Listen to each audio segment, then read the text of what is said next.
Mogoče je to preporod slovenskega filma. Mogoče je to prelomni trenutek. S temi besedami je Hana Slak otvorila sklepno slovesnost 16. festivala slovenskega filma. Po projekciji filma Piran, ki si ga je z nami ogledal tudi direktor fotografije Ivan Marinček, pa smo končno prišli do težko pričakovane podelitve nagrade. Najprej je Stopovo nagrado za igralca leta prejel Igor Samobor za vlogo v Razrednem sovražniku. Razredni sovražnik je prejel tudi nagrado žirije kritikov, medtem pa si je posebno omembo žirije prislužila Barbara Zemljič. Potem pa so na vrsto prišle Vesne. Vesna za posebne dosežke je šla v roke Luxus produkcije. Film Zoran, moj nečak idiot pa je postal najboljša manjšinska koprodukcija. Slednji je dobil tudi nagrado za najboljšo scenografijo. Kostumografija je žirijo najbolj navdušila v filmu Razredni sovražnik. Dokumentarna Vesna je šla v roke Janezu Burgerju in njegovemu filmu Priletni parazit ali Kdo je Marko Brecelj. Film je prejel tudi nagrado za najboljšo montažo Miloša Kaluska. Najboljši animirani film je postal animirani western Wanted. Če je šla Vesna za animirani film Na divji zahod, pa je Vesna za najboljši študentski film romala Na divji vzhod, režiserke Maje Prelog. Žirija je najbolj uživala ob glasbeni spremljavi Gazvodovega filma Dvojina in Vesno za najboljšo glasbo podelila danski skupini Monkey Cub Dress. Fabio Stol je dobil Vesno za najboljšo fotografijo za film Razredni sovražnik. Nato pa so na vrsto prišle igralske Vesne. Vesno za najboljšo stransko vlogo so dobili kar 3 igralci iz filma Čefuri Raus. Dino Hajderović, Ivan Pašelić in Jernej Kogovšek.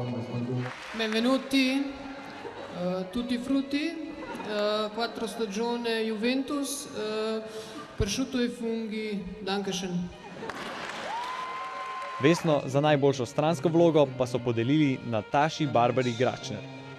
Igor Samobor je poleg Stopove nagrade odnesel domov tudi Vesno za najboljšega igralca, medtem ko je Nina Rakovec v solzah sprejela nagrado za najboljšo žensko glavno vlogo v filmu Dvojina.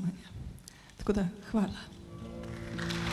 Najboljši scenarij sta spisala Matjaž Ivanišin in Nebojša Pop Tasić za dokumentarni film Karpopotnik. Marko Šantić je prejel Vesno za najboljšo režijo. Najboljši kratki film pa je postal animirani film Špele Čadež Boles. Nato pa so razglasili najboljši film festivala. Nagrado za najboljši celovečerni film prejme film Razredni sovražnik.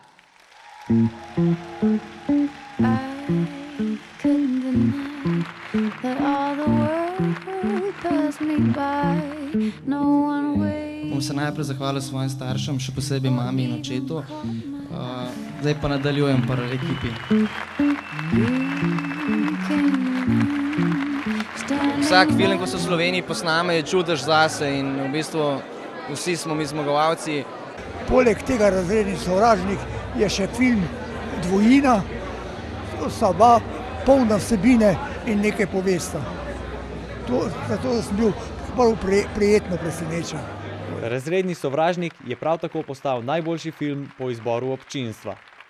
Zahvaljujeva se za prijazno podporo podjetja Teleking za poprodukcijske storitve v protivrednosti 7000 evrov, ki pa jih najina produkcijska hiša ne bo izkoristila. Ja, nagrade občinstva so zelo delikatne, jaz mislim. Nekateri filmi imajo navijače, nekateri ne. Meni se na eni strani in tudi Janezu Lopajnetu, oba sva producenta tega filma, ne zdi to pravično.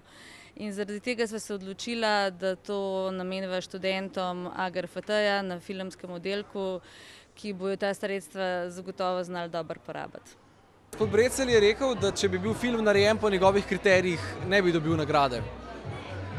Kaj porečete k temu? Po mojem, da ima gospod Brecelj vedno prav. Kot je Igor rekel, vesel sem, da nas ne bojo tretirali več kot samo risanka. Cel življenje mi govorijo o Čefuri in zdaj hvala Bogu, da sem enkrat lahko to naučil in pokazal v pozitivni smeri. pa da so ljudje dobesedno zadovoljni s tem. Lahko rečem, da je, ne vem, en film, ki je meni bil zelo ljub, pa bi mogoče si zaslužil še kako priznanje, je Kar popotnik. Here in Slovenia you have always, I don't know if always, but what I saw on the festival, the same artists, the same actors, and this was really, I'm not used to that from Germany.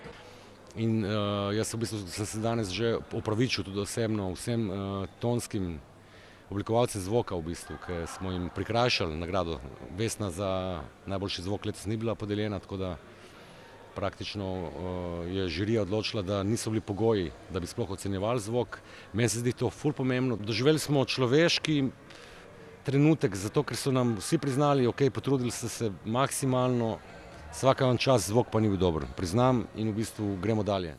Dalje pa gredo tudi slovenski filmi, za katere upamo, da jih bodo tudi ostali gledalci in kritiki sprejeli tako, kot so jih na 16. festivalu slovenskega filma.